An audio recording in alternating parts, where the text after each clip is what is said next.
Hello students, diploma semester exam 2021 English and communication skills first का जो question paper है semester first का, जो कि स्पेशल बैक पेपर में आया है, इसका हम सेक्शन ए करेंगे।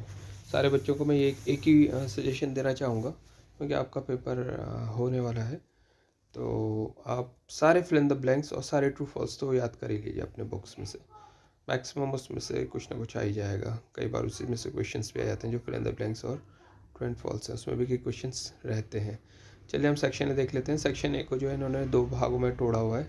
सेक्शन ए को 5+5 मार्क्स में कन्वर्ट किया इन्होंने। वैसे 10 मार्क्स इसमें मिलते हैं मैक्सिमम, हम अपटेन कर सकते हैं। तो फर्स्ट है fill in the blanks. We notice a dash for compulsory education in our country. We notice a movement for compulsory education in our country. ये यहाँ पे मूव MENT मूवमेंट लिखना है। एजुकेशन चैप्टर से है, महात्मा गांधी जी द्वारा लिखा गया है। सेकंड है I wished a dash to lie near me in the starlight. I wished a companion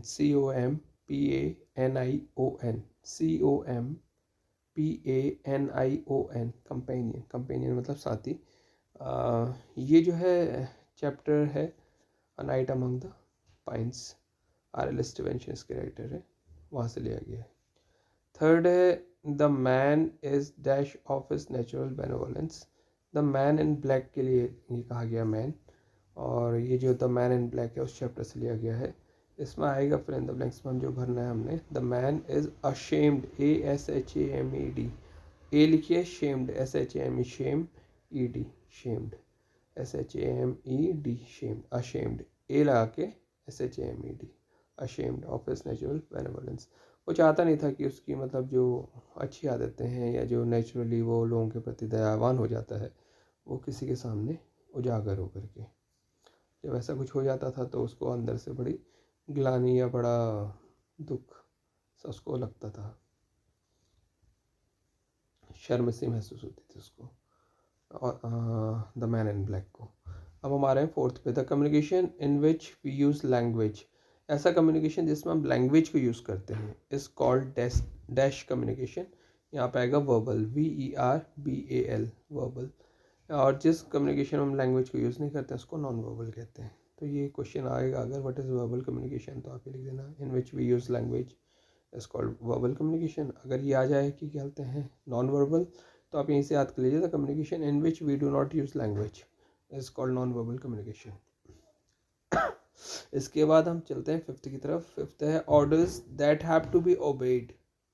ऐसे ऑर्डर्स जिनको आज्ञा जिनकी माननी है, जिनको मतलब पालन करा जाना है, अंडर ऑल सर्कमस्टेंसेस, मतलब कैसी भी परिस्थिति हो, हर परिस्थिति में, सभी परिस्थितियों में जिन ऑर्डर्स को हमने मानना है, आर कॉल्ड डैश ऑर्डर्स। तो यहाँ पे आएगा mandatory, MANDATORY, mandatory orders.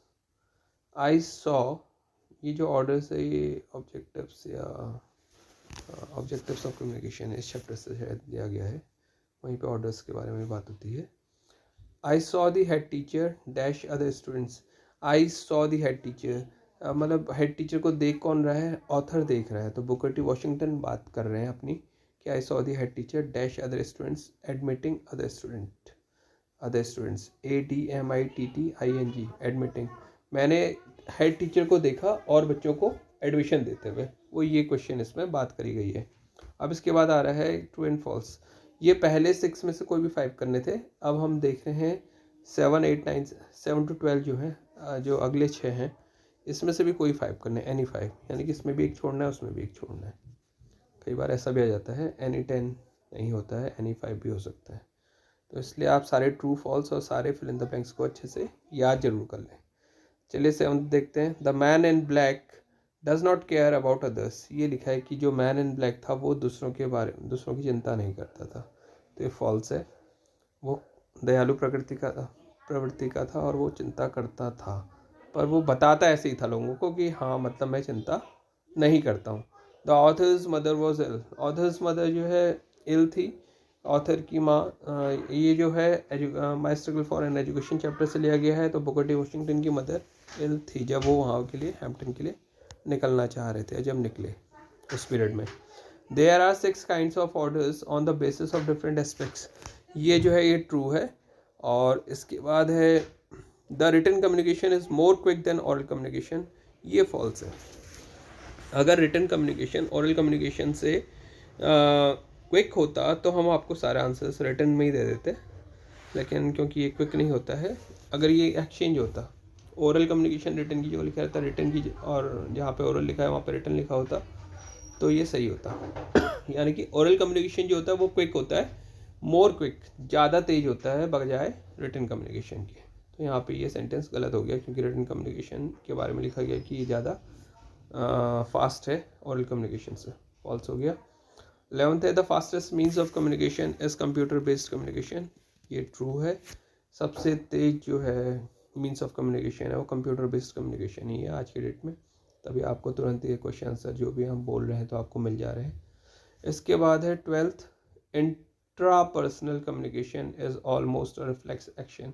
Intrapersonal communication जो है रिफ्लेक्स एक्शन की तरह होता है लगभग, ये बिल्कुल सही है। इंट्रापर्सनल कम्युनिकेशन ऐसा कम्युनिकेशन होता है, आपको समझा देते हैं यहाँ पे। इंट्रापर्सनल कम्युनिकेशन एक ऐसा कम्युनिकेशन होता है जो क्या होता है विद इन ह्यूमन बॉडी चलता है।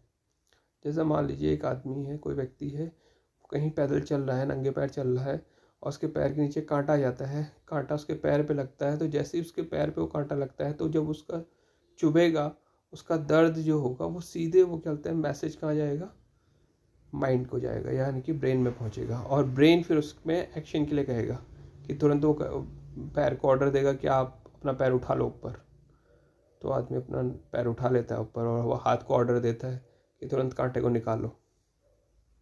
तो ये जो है ये रिफ्लेक्स एक्शन है, इसको रिफ्लेक्स एक्शन कहा जाता है।